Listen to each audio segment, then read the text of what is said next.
Me gusta hablar de milagros, porque los milagros son rompimientos de las leyes naturales. Todo el mundo se esfuerza por tener un milagro en la vida, y algunos hacen cualquier sacrificio por un solo milagro.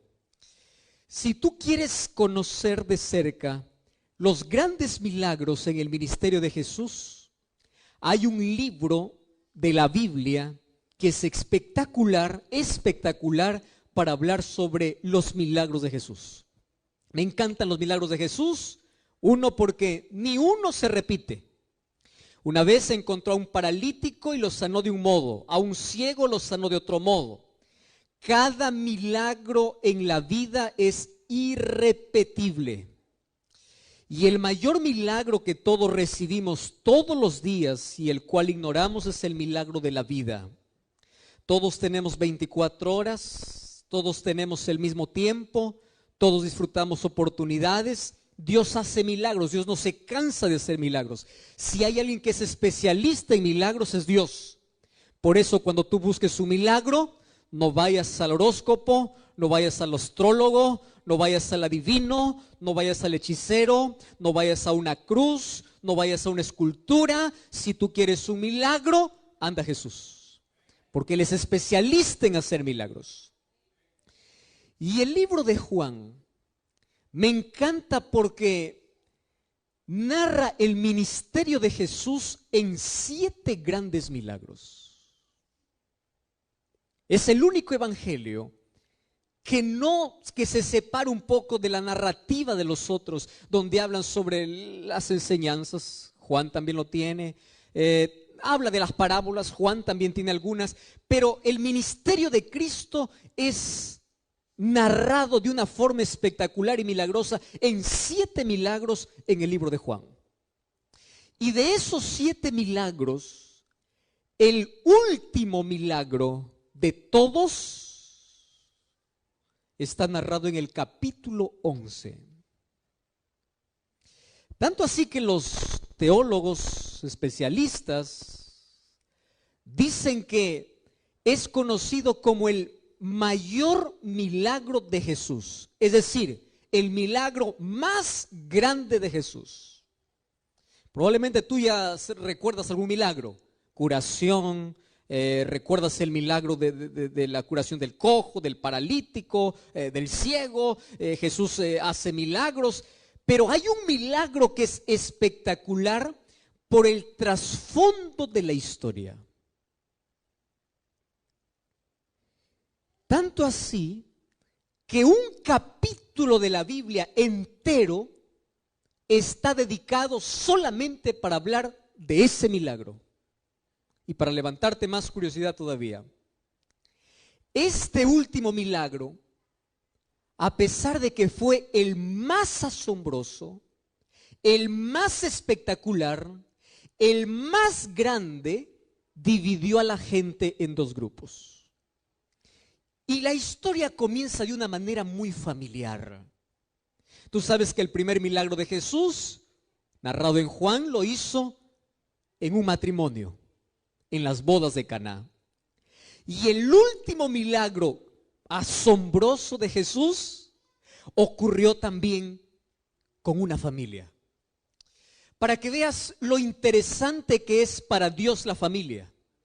Solo que este último milagro ocurre en una circunstancia no muy confortable.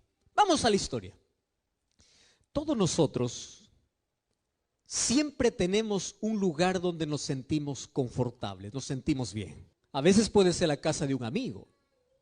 Hay tanta proximidad, hay tanta confianza, que cada vez que llegas, tú sientes paz, sientes tranquilidad. No sientes que estás en casa de un extraño, sientes que estás en tu propia casa, ¿verdad? El amigo no pregunta qué hay en la refrigeradora, va a averiguarlo qué cosa hay. El amigo cuando llega no pide a veces ni siquiera permiso, llega el momento que él quiere, porque es amigo. Y cuando tú llegas a la casa de un amigo, siempre hay cariño, hay atención y uno se siente en casa. En el ministerio de Jesús yo encuentro de que de todas las familias que Jesús visitaba, de toda la gente que le rodeaba, del pueblo que le seguía, había una familia especial para Jesús. Y esa familia estaba conformada por 3 personas. El primero de ellos era Lázaro, el segundo era Marta y el tercero era María. La historia dice que eran 3 hermanos.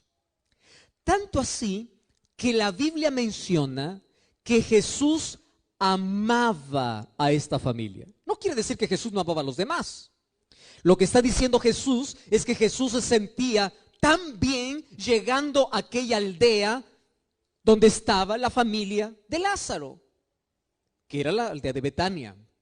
Y cada vez que Jesús pasaba por esos lugares, no había manera de poder pasar sin posar, sin poder estar en la casa de esta familia. Sin embargo, mientras estemos en esta tierra, la tragedia llega para todos. ¿Es así o no? Llega para aquel que es bueno, llega para aquel que es malo, llega para aquel que es seguidor de Jesús, llega para aquel que no es seguidor de Jesús, llega para el culpable, llega para el inocente, llega para el joven, llega para el adulto, llega para todos. El pecado hizo que todos podamos experimentar algo que a nadie nos gusta, y es sufrimiento, porque no fuimos creados para sufrir. Y un día la enfermedad tocó la puerta de Lázaro, y quien salió a abrir la puerta fue el mismo Lázaro. Ahora, yo me quedo pensando en la historia. Si yo soy amigo de Jesús, yo debería preocuparme por mi enfermedad, ¿sí o no? ¿Qué dice usted? ¿Habría que preocuparse sí o no? Esa es la respuesta, ¿no? Si Jesús hace tanto milagro, si Jesús tiene tanto poder para hacer tantas maravillas, si yo soy amigo de Jesús y estoy enfermo, la reacción natural es porque yo tengo la solución, yo tengo a dónde ir, yo tengo a dónde correr, yo sé quién puede hacer ese milagro. Esa es la reacción normal. Sin embargo, la historia dice, ¿ves? La historia dice que Lázaro cayó enfermo, Marta y María, yo no sé si acabaron todos los recursos, pero una de las cosas que todos los seres humanos tenemos en común es lo siguiente: buscamos a Jesús cuando todos los recursos humanos se han terminado. Y eso es una de las cosas extrañas que nos une a todos los seres humanos. Tienes a Dios, sabes que Él es poderoso, pero cuando te viene la tragedia, cuando te viene el mal, primero solucionas con tus manos. Y cuando ya no resulta con tus manos, ahora sí te acuerdas que tienes Dios. En la mayoría, por lo menos, no fue diferente para esta familia. Tanto así que cuando Lázaro estaba gravemente, es decir, estaba en agonía, es decir, los diagnósticos del tiempo le habían dicho, ya no hay más solución, allí esta familia envía un mensajero para Jesús y le dice así a Jesús. Ojo lo que dice Jesús: tu amigo Lázaro. Hoy vamos a leer el texto. El hombre o la familia al que tú amas. Vamos a leer el texto. Vamos a Juan capítulo 11. Miren lo que dice, versículo 3. Juan 11:3. Dice así: mandaron las hermanas de Lázaro a decir a Jesús: Señor, está enfermo aquel a quien tú amas. Y yo quiero que guarden esta expresión en su cabeza. ¿Quién enfermó? A quien Jesús amaba. Vamos al versículo 4. Al recibir la noticia, dice Jesús, esta enfermedad no es para muerte. Wow. Y dice así: es para la gloria de Dios. Guarden esa segunda expresión. La primera es el hombre a quien tú amas. Segunda expresión, gloria de Dios. Y el versículo 5 dice: Jesús amaba a Marta, a su hermana y Lázaro. No cierren todavía el capítulo. Vamos unos textos más abajo. Versículo 14. Entonces Jesús les dice a los discípulos, después de 2 días, Lázaro ha muerto. Versículo 15 dice así: y yo por esta causa me alegro. ¿Ustedes leyeron ese texto? Otra vez voy a repetir para que pueda crearnos más incógnita aún. Dice así: Lázaro ha muerto. Y Jesús dice, y por esa causa, por vuestra causa, me alegro de que yo no hubiese estado allá, para que ustedes puedan creer. Yo les dije que este sería el mayor milagro por algunos detalles. Primer enigma: ¿por qué Dios permite el sufrimiento en los hijos a quienes Él ama? Hace algún tiempo yo recibí una de las cartas o de los mensajes más extraordinarios, bien redactado, en la página que yo tengo de Facebook. Y decía así: pastor, yo solamente quiero que me responda una sola pregunta. Una sola. ¿Por qué Dios, si es amor y si es poderoso y si Él ama tanto a sus hijos, por qué Dios no protege por lo menos solamente a sus hijos? Está bien, a aquellos que reniegan contra Dios, aquellos que dan la espalda a Dios, aquellas personas que son malas, aquellas personas que no merecen, está bien que ellos sufran consecuencias del pecado, etc. Ahora, la pregunta es, dígame, ¿por qué Dios, siendo bueno, por qué por lo menos no dice, tú eres mi hijo, ven para acá? Bueno, tú puedes sufrir un poquito, espera, pero tú no vas a sufrir, ven para acá. ¿Por qué no los protege? Y ustedes saben que una de las mayores preguntas que se ha hecho la humanidad en toda la historia tiene que ver con el sufrimiento. A tal punto que el 70% de personas que dicen que no creen en Dios, ellos un día creyeron. Pero ¿por qué dejaron de creer en Dios? Porque no encontraron respuestas a la incógnita más grande que el ser humano tiene. ¿Por qué, si Dios me ama, permite que sufra? Tú puedes conversar con alguien que dice, yo odio a Dios, Dios no existe, Dios para mí no existe. Una de las cosas que me impresiona es lo siguiente: todos venimos a este mundo trayendo la huella de Dios en nuestra conciencia. Nunca te olvides eso. Y eso significa que todos los seres humanos venimos siendo creyentes. Todos. El ateísmo, el agnosticismo y todas las creencias que tienen que ver con ir en contra de Dios son cosas que el ser humano aprende en la vida son la respuesta que el ser humano encuentra en la vida ante las mayores preguntas que tiene. Entonces, ¿qué cosa piensa el ser humano?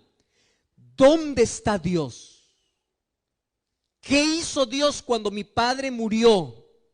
¿Dónde está Dios cuando mi hija murió en un accidente?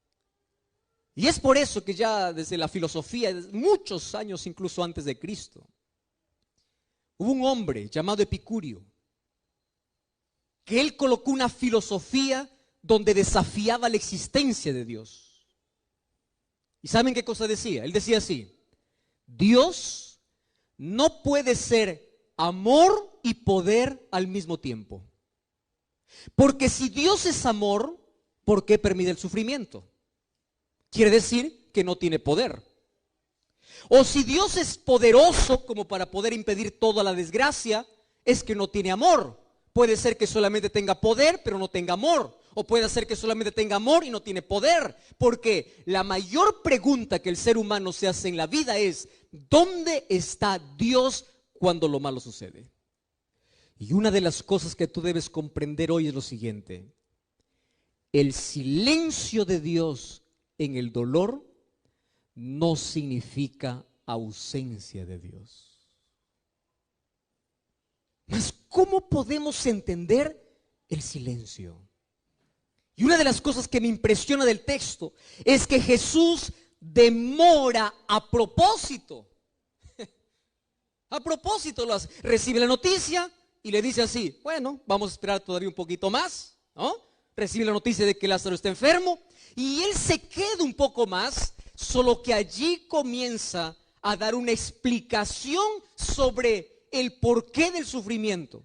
Primero, todos los seres humanos pasamos por el sufrimiento en esta vida. No importa la creencia, no importa el credo, no importa tu proximidad. Mientras estemos en este mundo, vamos a tener que enfrentar el dolor. El problema es, ¿por qué Dios lo permite? Y Jesús comienza diciendo, yo me voy a demorar un poquito, porque Él sabía lo que iba a suceder. Y Él dice, porque esta enfermedad no es para muerte, sino ¿para qué dice? Para la gloria de Dios. Repitan esa palabra. ¿Para qué dice? Esa es la parte más complicada todavía. Ahora, Jesús dice, esta enfermedad no es para muerte. Hago la pregunta, ¿Lázaro murió, sí o no? Sí murió. ¿Y por qué Jesús dice, no es para muerte, sino es para la gloria? Queridos, aquí está la parte esencial de lo que tenemos que comprender hoy. Lo que para nosotros es muerte, para Dios puede significar otra cosa. Lo que para nosotros es tragedia, Dios lo puede transformar en bendición. Lo que para nosotros produce dolor puede tornarse en la mayor bendición de la vida. ¿Cómo? Ahora te explico. Mas Jesús dice que esto sea para la gloria de Dios. Yo quiero que todos podamos salir a casa pensando en 4 razones por las cuales Dios permite el sufrimiento. ¿Sí? Vamos a ir paso a paso y vamos a ver 4 razones para que cuando tú te enfrentes con la tragedia, cuando tú te enfrentes con el dolor, recuerdes por lo menos una de las 4 razones. Y eso te va a dar por lo menos alguna respuesta del por qué existe tanto dolor en este mundo. Primera razón. La primera razón es la siguiente. Dios nunca prometió en la Biblia que el ser humano viviría sin dolor mientras esté aquí en la tierra. Dios ha prometido un mundo nuevo sin dolor, pero no aquí. ¿Dónde? En el cielo. Mientras estemos aquí en la tierra, vamos a tener que sufrir. Y la Biblia dice, Salmos capítulo 46, Dios es nuestro amparo y fortaleza y es nuestro auxilio en medio de las tribulaciones. Préstame atención aquí. Tú vas a saber qué es auxilio de Dios cuando estés en medio. Es decir, cuando entres. Pastor, ¿y de dónde saca esa respuesta? Fíjate, las hermanas de Lázaro no le dicen a Jesús, ven porque tú nos prometiste que cuando alguien estaba enfermo, tú ibas a aparecer. ¿Así fue el mensaje de ellas? No, porque Jesús nunca prometió eso. Ellas dicen, el hombre o Lázaro a quien tú amas, ¿a qué cosa están apelando? Al amor de Jesús, no a la promesa de Jesús. La promesa de Jesús es, yo estaré contigo en medio del dolor, pero nunca te prometió, yo te libraré para que jamás entres en el dolor. Y aquí voy a hacer un pequeño paréntesis. ¿Ustedes saben por qué es necesario, en cierto modo, el dolor en la experiencia humana? Por una razón simple. Porque es a través del dolor que el ser humano tiene conciencia de pecado. Te voy a hacer un ejemplo. Imagínate tú que en este planeta no hubiese accidentes, hospitales, no hubiese dolor, no hubiese tragedias, que Dios proteja a todos, todo, y en este planeta el pecado avanza, el mal crece, pero Dios sigue protegiendo del mal, de las tragedias. Te hago una pregunta, ¿alguien tendría conciencia de lo que significa pecado? No. ¿Cuándo es que nosotros anhelamos que Cristo regrese pronto? Cuando pasamos por el dolor. ¿Cuándo es que el ser humano se aferra a Cristo? Cuando pasa por un momento de dolor. De alguna manera despierta en nuestra mente la conciencia de una búsqueda hacia Dios. Y lo primero que entendemos es, en medio del dolor recuerda, Dios nunca te prometió librarte, pero sí te prometió acompañarte en medio de tus lágrimas. Y aquí está la diferencia de sufrir con Dios y sufrir sin Dios, que es grande la diferencia. Segunda razón, Jesús dice que esta enfermedad es para la gloria de Dios. Queridos, los mayores milagros que tú vas a ver en la Biblia fueron hechos en la mayor oscuridad de dolor. Cuando Dios abrió el mar para que los hijos, el pueblo de Israel, pasen seco, cuando estaban en el dolor. Te explico. Ellos llegaron allí frente al Mar Rojo. Los egipcios estaban detrás. El mar estaba delante. Montañas estaban para otro lado. Ellos estaban acorralados.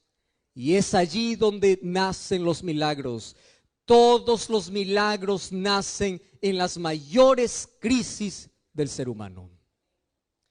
Si tú estás pasando por una crisis mayor, el mayor milagro siempre nace de la mayor crisis. Siempre. Es en las tormentas que nosotros aprendemos a descubrir y a tener la paz de Dios. Es en el dolor que nosotros vemos la manifestación de Dios. Número 3. El dolor puede transformarse en un instrumento de Dios para la salvación de las personas. La Biblia cuenta la historia de un rey. El nombre de este rey es Nabucodonosor. Nabucodonosor tenía tanta comodidad. Tenía un palacio, era rey, tenía poder, tenía dinero, tenía ejército, tenía todo menos Dios. Y Dios siempre trató de buscar a Nabucodonosor y decir: hijo, tú tienes que humillarte, tu soberbia te va a hacer perder. Hijo, ¿hasta cuándo? Y Dios lo habló a través de milagros. Lo hizo a través de Daniel, lo hizo a través de los 3 amigos de Daniel. Dios se mostraba en cada momento de la vida. Pero Nabucodonosor parece que por un momento reconocía y luego se olvidaba. Lo que acontece con nosotros, ¿verdad?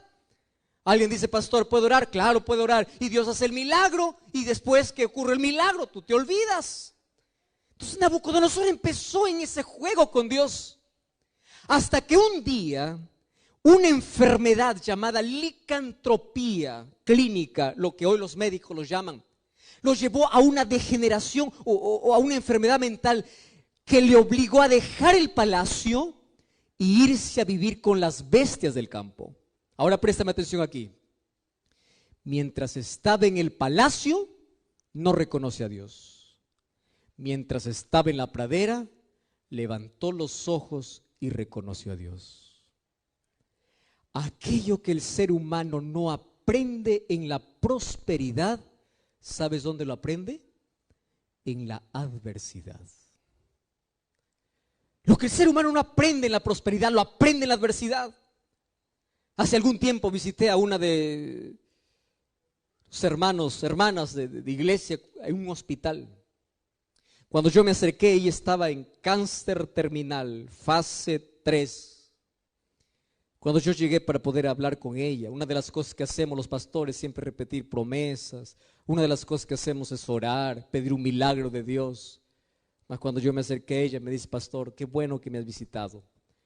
Y antes de que usted pueda orar, pueda abrir la Biblia, pueda hacer lo que... Y ella me dijo una de las verdades que todos los seres humanos nos cuesta entender en la vida. Ella me dice así: mire, pastor, cuando yo no tenía cáncer, yo jugaba con Dios. Iba a la iglesia, no tenía comunión. Era una cristiana de un día a la semana. Tenía una doble vida. Cuando yo no tenía cáncer, tenía conciencia de Dios. Pero si yo hubiese muerto sin el cáncer, yo estuviera perdida. Y después me dice: y gracias a Dios por el cáncer, porque cuando el cáncer tocó mi vida, usted no sabe con qué intensidad yo busco a Dios. Usted no sabe cómo me aferro a Dios. Cuando yo no tenía cáncer, Todos los días abría los ojos y yo pensaba que la vida era un derecho que tenía que recibir de Dios porque Dios estaba obligado a darme la vida. Pero ahora que tengo cáncer y sé que voy a morir, cada día que despierto, digo gracias Señor porque un día más es un milagro. Y sabe una cosa, pastor, yo agradezco a Dios por el cáncer, porque si hoy muero con este cáncer, yo estoy preparada porque sé que cuando Jesús venga voy a resucitar.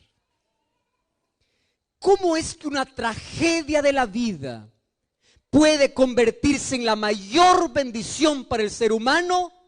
Escúchame lo que voy a decirte ahora. Porque a veces el sufrimiento es el micrófono de Dios para decirte, yo te amo. Aquello que nosotros no escuchamos cuando Jesús susurra. Aquello que nosotros no escuchamos cuando Jesús nos habla. El micrófono y el parlante que Dios usa para decirte, te estoy perdiendo y no te quiero perdido, yo te quiero aquí. Es el sufrimiento.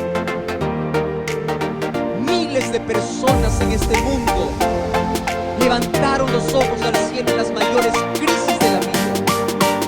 Cuando perdieron todo, cuando creyeron que ya no tenían más nada en la vida y vieron que era Dios lo único que tenían. Y es allí donde se aferraron del brazo poderoso de Dios.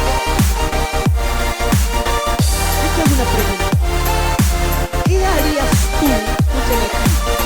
Tú eres padre, eres madre. ¿Qué harías tú si tú supieras que mañana tu hijo o tu hija, cuando sale de la casa, nunca más va a regresar porque un carro le va a atropellar? ¿Qué harías tú para evitar su muerte? ¿Qué harías? ¿No te pararías en la puerta en la mañana? ¿No le suplicarías y le dijeras?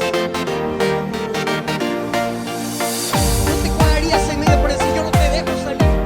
¿No levantarías la voz para decir yo soy tu padre, soy tu madre, no quiero dejarte salir? ¿Cuál sería el último recurso que tú usarías para evitar la muerte?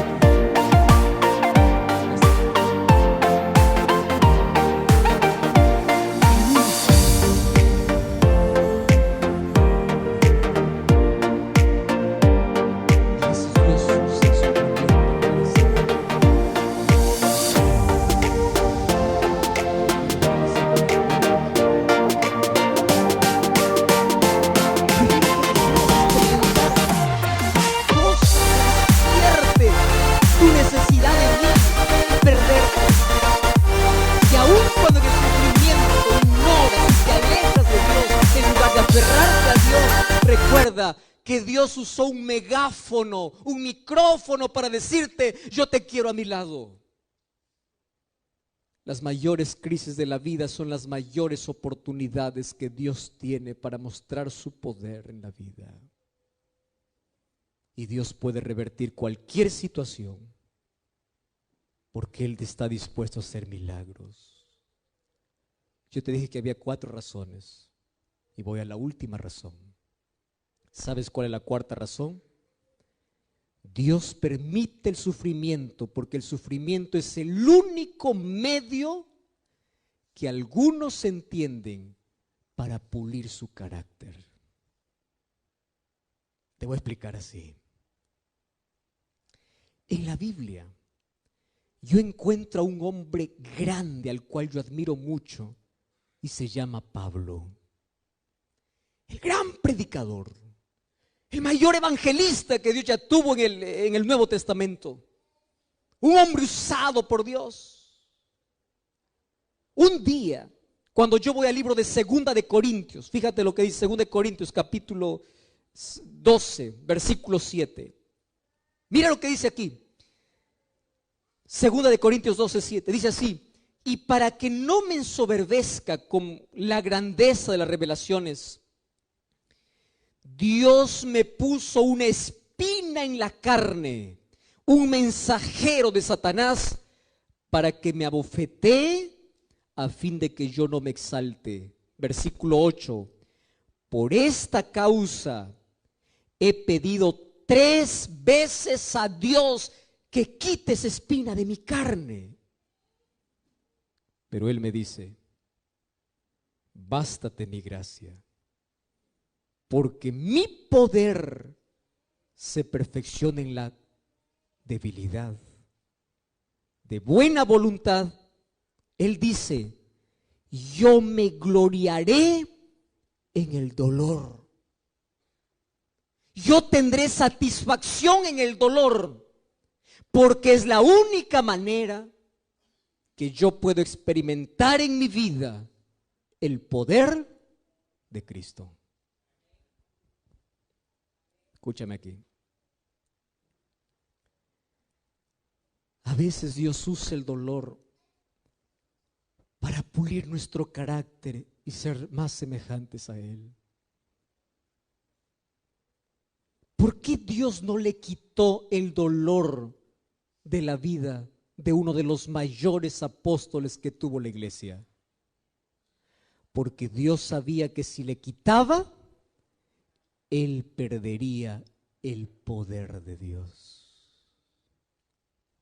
¿Sabes cuándo tenemos más poder? Cuando aprendemos a depender de Dios. ¿Y sabes cuándo aprendemos a depender de Dios? Cuando la noche llega a nuestra vida. Yo escuché hace algún tiempo una ilustración muy interesante. El dolor es como el fuego para pulir el carácter. Y él decía así: existen dos tipos de personas en este mundo. Unos que son como el oro y otros que son como madera seca. Ayúdame aquí. Cuando pones la madera seca en el fuego, ¿qué sucede con la madera? Se hace ceniza. Y cuando tú colocas el oro en el fuego, ¿qué cosa hace? Brilla. Algunos cuando pasan por el fuego, su fe se hace cenizas. Y otros cuando pasan por el fuego de la vida, empiezan a depender más de Dios. Y Pablo entendió de que la debilidad, el dolor, es un instrumento que Dios tiene aquí. No porque Él se deleite en que nosotros suframos, sino porque es la manera como a veces consigue que nosotros permanezcamos siempre en su presencia. Y es por eso que cuando estaba en la cárcel, cuando las espaldas sangraban, ¿sabes qué cosa hacía Pablo? Pablo cantaba. Cuando él estaba en una cárcel, escribió una carta a los filipenses y dijo: regocijaos en el Señor. ¿Sabe de dónde lo escribió? Desde la cárcel, porque él aprendió que en medio del dolor el cristiano tiene esperanza. El cristiano tiene paz. Que ni una lágrima puede caer de tus ojos en la mayor tragedia de la vida sin que tengas paz en el corazón. Y el mayor regalo que los seres humanos podemos alcanzar en esta tierra es tener paz, no cuando pasa la tormenta, sino paz en medio de la tormenta. El mayor milagro que Dios hace probablemente no sea quitar el cáncer que tú tienes. El mayor milagro que Dios hace probablemente no sea darte el empleo que tú quieres. Pero el mayor milagro que Dios hace es darte la fortaleza, la fe, la confianza para que puedas ver las provisiones que Dios tiene para tu vida. El mayor milagro que hoy puede hacer Dios probablemente no sea quitar el cáncer de tu vida, pero sí transformar tu corazón. El mayor milagro es sacar tu vida de la ruina del pecado para una vida construida para el reino de los cielos. El mayor milagro que Jesús hace probablemente no sea quitarte la carga de tus hombros, pero sí darte la fuerza necesaria para continuar en la vida. El mayor regalo que Jesús hace en un mundo lleno de dolor es que tú no puedes perder la paz en el corazón, porque esa paz es producida por la esperanza que Jesús coloca allí. Paz. ¿Cuánto daría la gente por un poco de paz? ¿Cuánta gente tiene el mejor colchón para dormir, pero tiene noches enteras de insomnio? ¿Cuántas personas tienen la casa llena de comodidades, pero tienen el corazón vacío? ¿Cuántas personas tienen todo para ser feliz, pero buscan la muerte? ¿Sabes por qué? Porque lo único que les falta es paz. Hace algún tiempo escuché una historia. Miguel era un niño que tenía 10 años de edad. Junto a la mamá todos los sábados iba para la iglesia. Cantaba, adoraba a Dios, se preparaba para ser un líder. Solo que el papá de Miguel nunca quiso acompañar a su hijo y a su esposa a la iglesia. Nunca. Toda la vida se resistió. Siempre dijo: yo nunca pisaré esa iglesia. Y así era difícil. Un día, mientras Miguel está regresando para casa, mientras está jugando, él está con el pie descalzo y siente que hay un dolor allí en el pie. Cuando él descubre, un vidrio había cortado parte de la planta del pie. Por miedo al castigo, solamente intentó solucionar la herida con agua, contó para su mamá. El papá no lo podía contar porque el papá era violento. Y ambos empezaron a tratar de curar la herida, y no curaba. Un día fueron para el médico y el médico les dice: demasiado tarde. Esta herida que ustedes han intentado curar está con tanta infección, tiene gangrena. Y la única alternativa que ustedes quieren o que ustedes tienen para que Miguel pueda seguir viviendo es que tenemos que cortarle la pierna. ¿Cómo decirle al papá? O esta mujer, ¿cómo decirle al esposo esa noticia? Fueron para la iglesia. La madre se levantó y pidió para todos: por favor, oren por Miguel. Y toda la iglesia empezó a hacer grupos de oración. Vamos a orar. Y todos oraban, el pastor oraba, líderes oraban, la iglesia oraba, todo el mundo oraba. Y un día el papá se enteró. Y cuando el papá se enteró, empezó a castigar a la esposa. Incluso empezó a castigar al hijo, porque uno cuando está en la ignorancia, en la oscuridad, es capaz de arruinar las cosas en lugar de solucionar. Pero cuando vio la seriedad del asunto, el padre se fue al cuarto y por primera vez se arrodilló y dijo así para Dios: Dios, si realmente tú existes, quiero que hagas un milagro. No quiero que mi hijo pueda caminar sin una pierna. Si tú existes, quiero que lo cures. Y si él se cura, yo te prometo ir a la iglesia. Los días pasaban y el dolor aumentaba. Y a veces Jesús nos llega cuando queremos. A veces parece que llega tarde. Y un día tuvieron que amputar la pierna de Miguel. Solo que cuando estaban haciendo los análisis para amputar la pierna, descubrieron que Miguel tenía diabetes.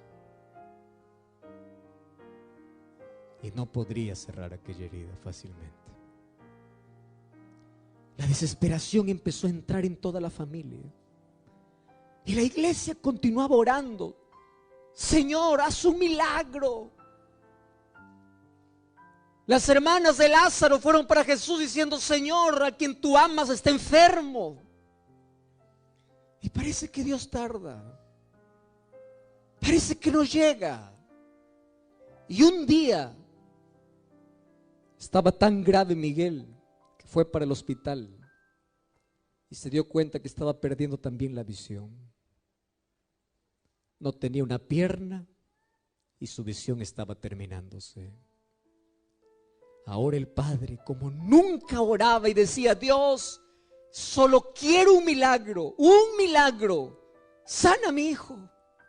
Porque si tú sanas a mi hijo, yo te prometo, yo voy a ir a la iglesia con mi hijo, yo te voy a servir. Señor, sana a mi hijo. Pasó un mes más